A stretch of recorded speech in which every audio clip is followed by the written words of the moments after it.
50 years ago, I decided I was going to build one of these. And it just took me that long to figure out how I was going to do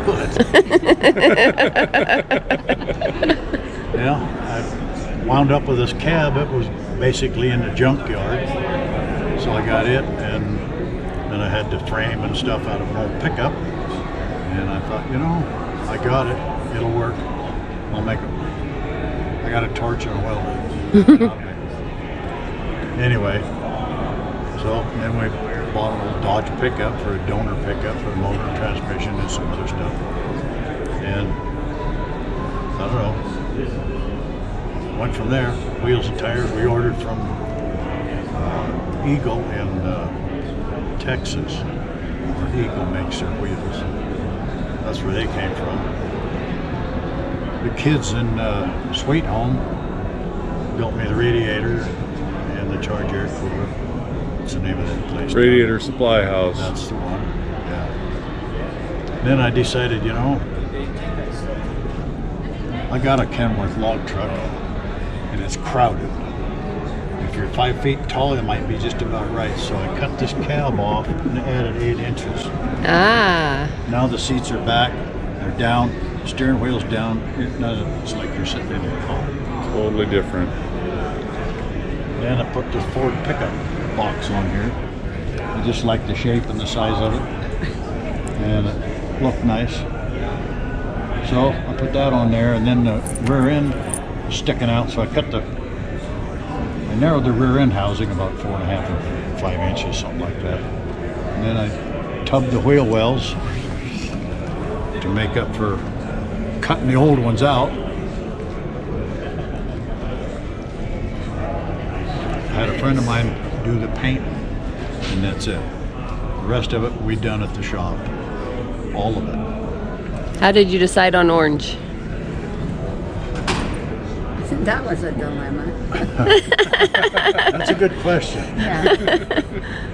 I looked around and I wanted something that somebody else don't have. Yeah. And so I wound up with this, and it took me a while to find the orange with a lot of pearl in it. Mm. And the painter was pretty impressed with it. He did a little spray out, and he said, yeah, I like to paint that. So there it is. It looks good on there. Looks amazing. Yeah. Yeah. A lot of things, almost everything Yeah. had to be modified or We changed. have a good friend. Nothing is a bolt-on fit. Red car. That's why it took about 7 And- years to do it. Yeah. The Okay. kid has the same color. I made all the mirror arms. I bought 24 feet of this 1-inch stainless steel. Yeah. But no. Imitation. And I made a jig so I could And he was make the mirror he's arms, friends with Dwayne Haskey, who flatten all the ends, make and brackets. friends with Kenny. And then I had a friend of mine do So, the polishing because he liked the polish and I don't.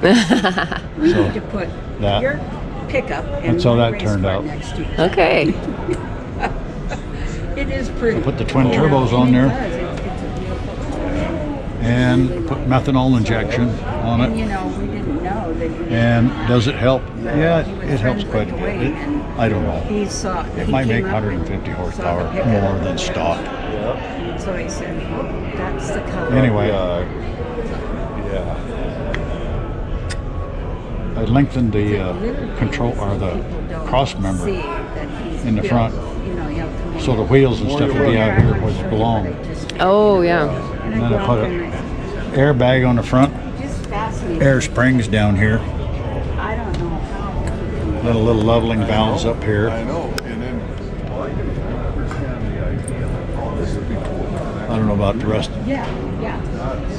The hood, And keeping up. And I put the cab where I wanted it, Mm-hmm. and then the hood didn't fit right. The hood was up in the air, but when you shut it, about 7.5 inches. So I cut the hood in half here. Oh. And I took 7.5 inches out of it and fiberglassed it back together. And then I added 4 inches here, closed the wheel wells up from 4 inches up to 0, and then add 4 inches Oh, okay. so that the opening fit the tire. That's very custom. Yeah. Looks beautiful. You can't tell. Then I put hydraulic cylinders on the hood, so you just flip the switch inside and the hood opens by itself. Oh, okay. That's cool. Yeah, I guess that's Very about nice. it. There's a lot of time went into it. The inside, I changed it, all the paneling on the inside to burl wood, and put ultra vinyl leather Lostrom wide ride seats. Build a console. All the windows are electric. It's got air conditioning and tilt wheel. Yeah. Cool. I don't know what else to tell you. Oh, that's good. Thank you. There's 1,000 little things that you do that Yeah. you forget about, and Yeah. but that's the long and the short That's of the it. big part of it. Yeah, that's cool. Hello, I'm a truck.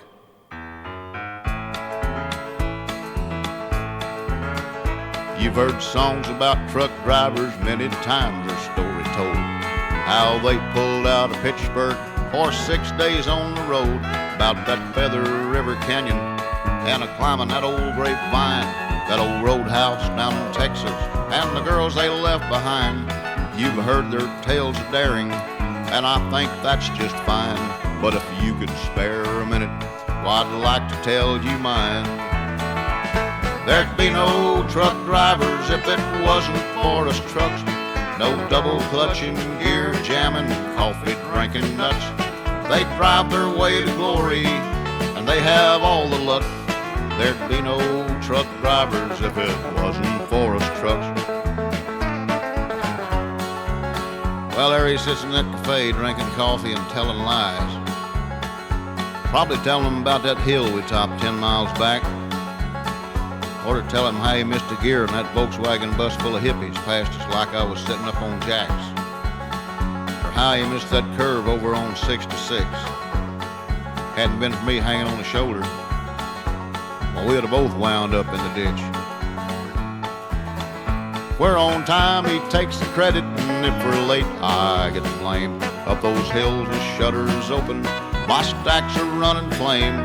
My tackle running red line, sucking diesel from the tanks. I'd take him south, bring him back without a word of thanks. Well, now you've heard my story, and I guess it's my tough luck. There'd be no truck drivers if it wasn't for us trucks. There'd be no truck drivers if it wasn't for us trucks. No double clutching, gear jamming, coffee drinking nuts. They drive their way to glory, and they have all the luck. There'd be no truck drivers if it wasn't for us trucks. Tell me some history on this truck. This truck's a 1977 Kenworth. It's a long hood. It's got a 3408 pre-cap cat in it, 6.4, so 2 sticks, and it was originally bought new in the Grand Oregon by Tuffy Bowman and ran with Lemmons Trucking, and then it went to Don Smith out of Council, Idaho. And Don Smith hauled logs with it for clear up into the 2000s, and then when Don passed away, I bought it from his estate and gave it to Dad for Father's Day, like in 2014. And then Dad and I spent the next couple of years gathering parts, and then we went through and restored it, put it all back together again. It took us about 6 months to put this truck together. Put it on a brand new Kenworth chassis. So we put the old cab, old hood, old engine, old transmissions in a brand new chassis, and made a real nice truck. And it's here today as part of? So it's Kenworth's 100th anniversary this year, and Kenworth has asked me to be part of their 100th anniversary celebration of Dad's truck. So we did some filming and some pictures and some photography last year, and then this year we're here supporting Kenworth. We're parked next to their 100th anniversary truck, serial number 1, and in support for them, because this is really what started. This truck started the long hood, big power, cool. Trucker, the guys buy these trucks because they have style and grace, and not just because of the cost and the money behind them. They wanted to take a lot of pride in what they drove. So this was the truck that kind of started that for Kenworth. So Kenworth asked us to be part of that, and then wrap up with their 100th year anniversary, because that 100th anniversary truck is that special. All right, so this is under the hood of the 77.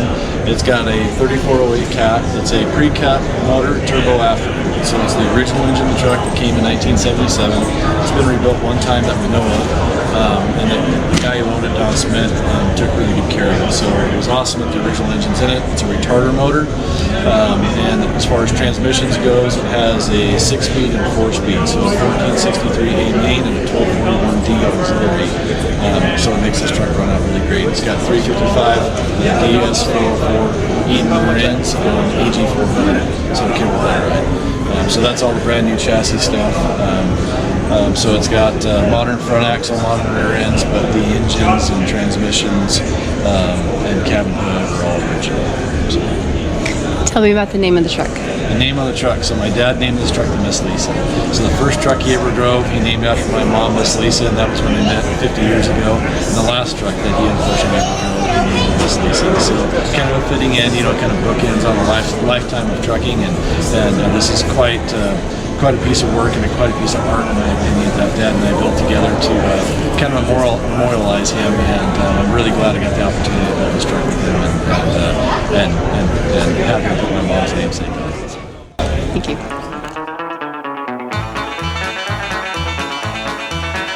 He was heading into Boston in a big long diesel truck. It was his first trip to Boston, he was having lots of luck. He was going the wrong direction down a one-way street in town, and this is what he said when the police chased him down.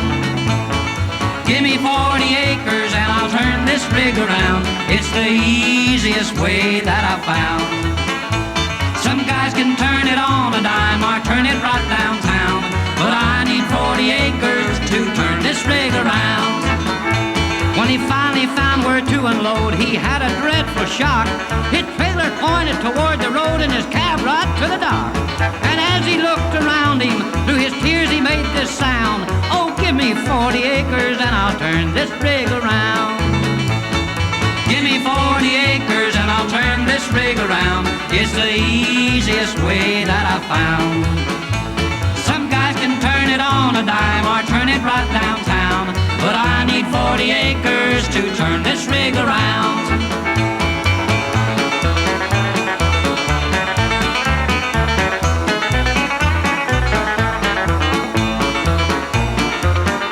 When he finally got unloaded, he was glad to leave the town.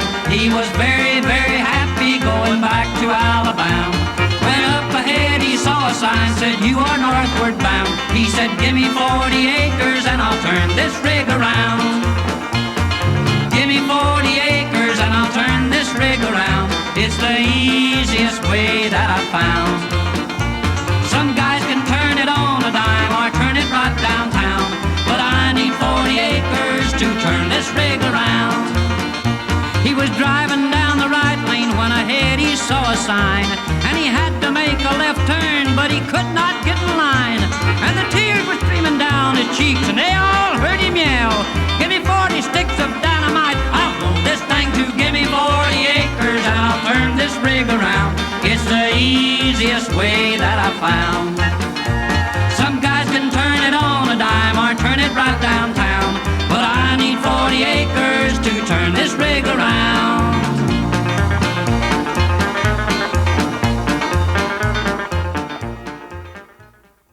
This is our 1967 Peterbilt 351M truck, factory extended hood. It originally had a Caterpillar 1676 overhead cam V8 in it, and then it was repowered some years on with a Cat 1693 inline 6.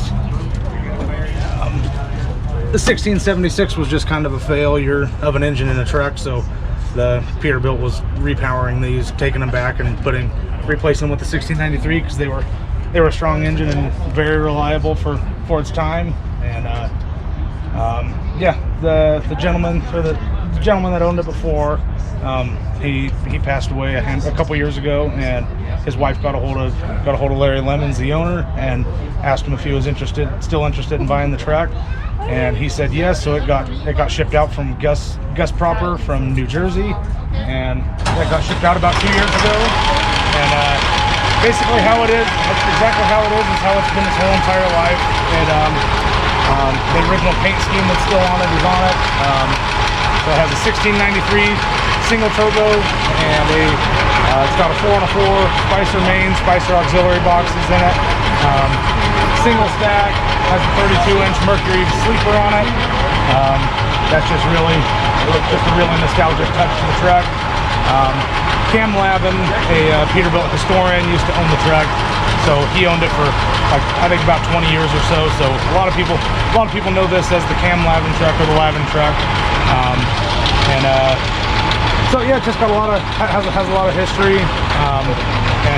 Being a big power, narrow nose truck, that caught the eye of us at the shop, and so we decided we had to have it. And so yeah, the only thing we did differently, we took the fuel tanks used to be under the cab, so the other side wasn't, so we just put the tanks on the back, put the battery boxes underneath, and yeah, polished the rear wheels, and that's about all that's been done to it. Is it gonna go green like the rest of the fleet? Nope. Nope. It's gonna stay just like this. Okay. We're in the process of doing retro letters on the door with Lemmons Trucking on it. Yeah.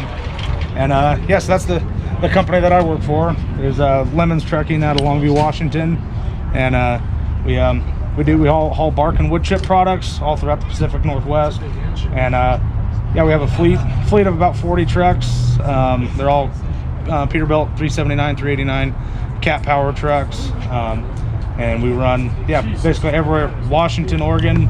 We have a facility in Idaho, in Weiser, Idaho now, so we haul Idaho, Utah, a little bit of Montana, Nevada. So we're kind of all over the place, and so there's the main fleet is two-tone green, as a handful of these show trucks are, yeah, we've just got a deep passion for vintage trucks, and yeah, everything that has to do with old trucks. They're just a lot of fun, and brings back memories for a lot of people, and it's fun to see, because I didn't grow up with this, so I didn't get to experience any of it. So it's fun to see the smiles on other people's faces and memories that pop up with them, and yeah, a lot of fun to bring them around all over basically just the West Coast, bring them to shows and whatnot, and let other people enjoy them. And you guys host a show, And right? We host a show, yeah, every Father's Day weekend. That Saturday we have a free show and barbecue, and DSU Peterbilt helps put it on. They come in with their barbecue, and it's just an open house at the shop. We just open up the doors and have a free-for-all, and people all over the Northwest come from it, even people from Arizona, some people out of California, New Mexico, they all come up for it, and we just have a good time for it. And that's in Longview. And that's in Longview, Washington, near Lemmons Trucking. So it's gonna be a really good time. So Cool. Thank you. If you want a real experience and care to test your luck, just go out and buy yourself a used log truck.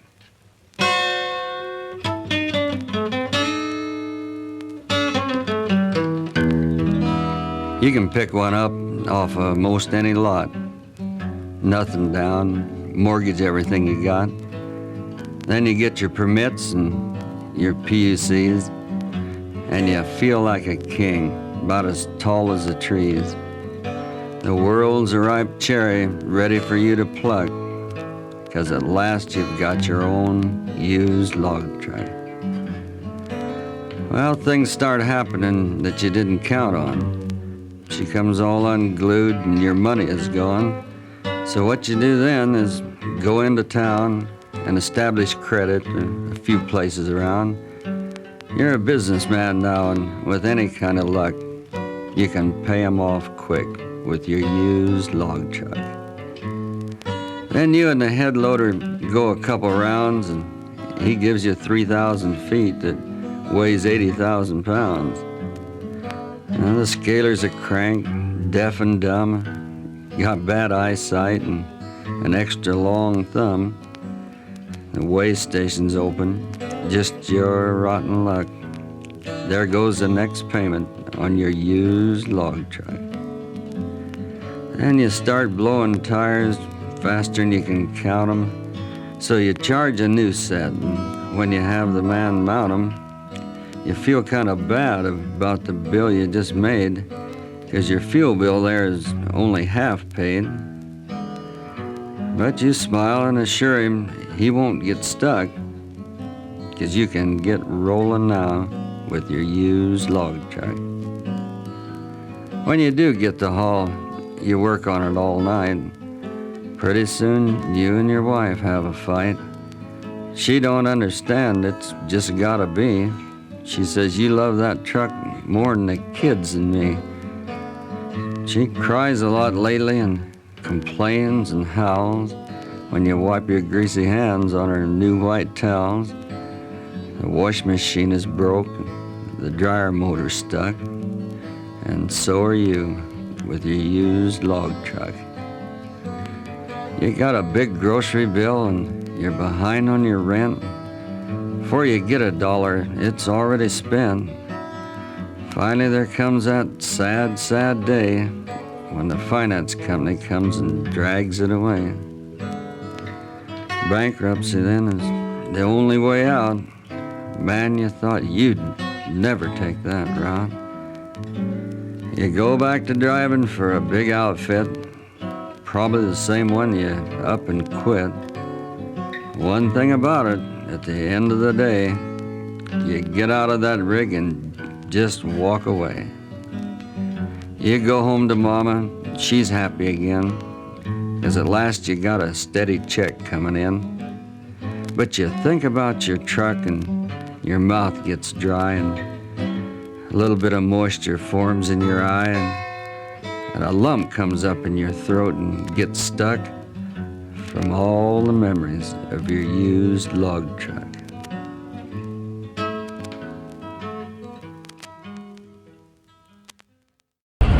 Yeah, tell me about your history on the truck. Well, this is a 1984 359 long hood Peterbilt, or EXHD, extended hood. Bought it as a project truck out of Claremont, California, and 5 years ago, a little over 5 years ago, and we've done a lot to it since day one. The trip home was quite fun. The wipers quit. Started raining on top of the Siskiyous, but we got through all that and brought everything home, and since then it's had a new engine we put in, 550 cat single turbo, new frame rails, suspension, new way ATHS suspension, and of course paint, new interior, and it's really fun to drive. It's a nice old truck. Did you do anything inside? Yes, we got all new interior put in it.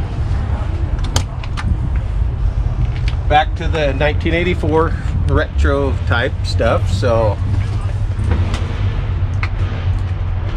everything turned out real nice in there. And I'm just trying to think, other than being a little sketchy on the one-way ticket to go get it, my wife said, I'll never see you alive again. But after that, it was, no, I made it home. And you said this is the original paint scheme? Yes, this that was you bought it with? The original paint scheme when I bought it from the owner. Okay. So, but, yeah, other than a few changes here and there, I tried to keep everything as 1984 as possible. So, and here we are now, and it's made it all the way to Reno, Nevada. Awesome. It's hauled logs to as far as Victor, Montana. About 8 or 9 different times I've brought loads over there. Other than that, it just hauls logs around Pacific Northwest. So.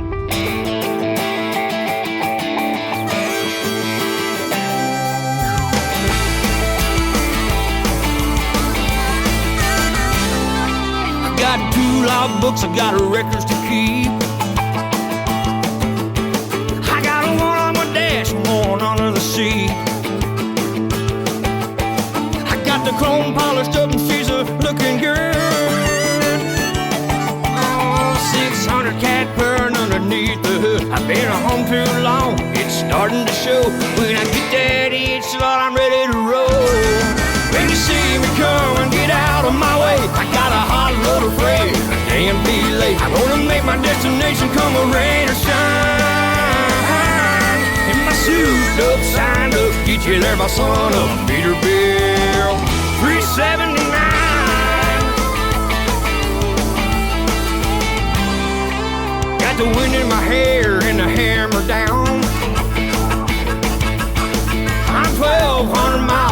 Guitar Town. 6 days on the road on my radio. I done pulled 5 and 1 left to go. I'm the founding father of the left lane gang. Those slow pole drivers driving me insane. When you see me coming, get out of my way. I got a hot load of freight, I can't be late. Gonna make my destination come a rain or shine. In my suit up, signed up, get you there by sun up. Peterbilt 379.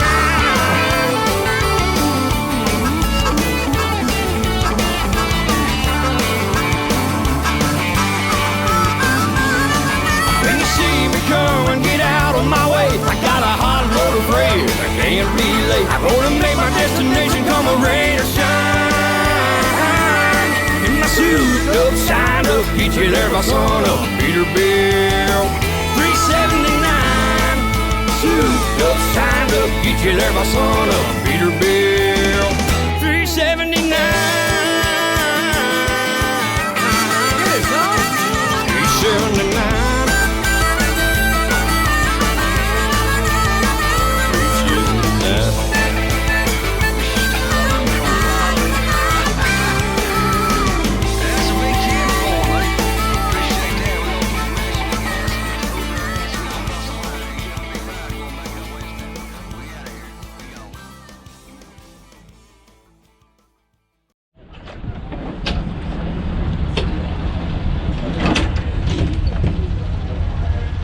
So this is a 1979 Kenworth W900 A model long hood. This is originally, it was a 3408 original motor. This is owned by Robbie Ohrberg and Kath Lammett. He worked with, this truck was bought new by H. Craig Carter out of, I believe, Montesano, and Robbie drove this truck once in a while when they would be hauling logs together, and Craig would, you know, ask them if they wanted to change trucks every now and again, and of course he jumped right in it, and he said this was the first truck that he ever was able to pull the Tula River Hill on I-5 with a load of logs at the speed limit, because he had it cranked way up. It was somewhere around 800 horse, they figured, to the wheels, and so ever since then he's always wanted ever since I've worked for him, he wanted a long hood Kenworth with a 3408. And looking around, found this truck, you know, there'd be a truck here in Seattle, or there'd be one in Illinois, you know, and or wherever, and nothing ever really made sense. And this truck, after Craig sold it, you know, it passed through, I don't know how many different people owned it, but it was a log truck working. And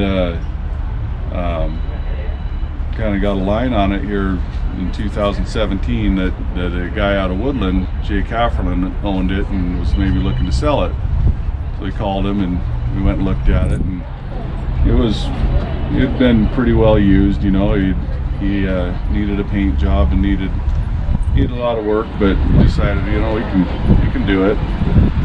So it was about 3 years, and right down to the frame rails. We replaced a lot of stuff. Had a 13-speed, we put an 18-speed in it. Had Hendrickson extended leaf suspension, 40,000-pound rear ends. We put new AG 460 8-bag Kenworth with 46,000-pound double locker Eatons with the air ride. Sleeved the frame. Already had a drop axle on it, but we put a wet kit on it so you could pull a low boy or something like that. And didn't really do anything to the motor, but a little bit of paint, resealed some things on it. It had a miss. We had to do a little bit of work to the pump and got it fixed up. But the AC, got the AC all hooked up and working, and put cruise control on it. And, haven't really got to use it and run it a whole lot as far as hauling with it. It's built to go anywhere and do anything, but you know, it kind of turned out too nice to do it with. So finding a job that makes sense for it's kind of tough. So it mostly sits, but it drives great and runs good. Makes a lot of smoke if you want to, and plenty of fuel. And everybody comments on the color. Everybody loves it because it's pretty unique. It's a butternut cream, which is the same color as a 1967 Corvette that he always admired and wanted a truck to match that. So that built this one. But then when it turned out too nice to really use, like we intended, they bought another truck, a newer Kenworth, a 2005 Kenworth, and painted it the same color, and that one runs all the time. But it's got all new interior in it. The guy, Cliff, I believe was his name, that originally would have done this interior in 1979, is who built this for him before he retired. It wasn't the last one he did, but it was probably one of the last. All the diamond tuck, and got plans to redo the dash, and got to find some parts for that.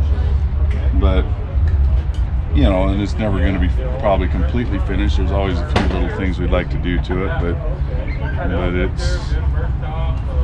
that's pretty much the story on it.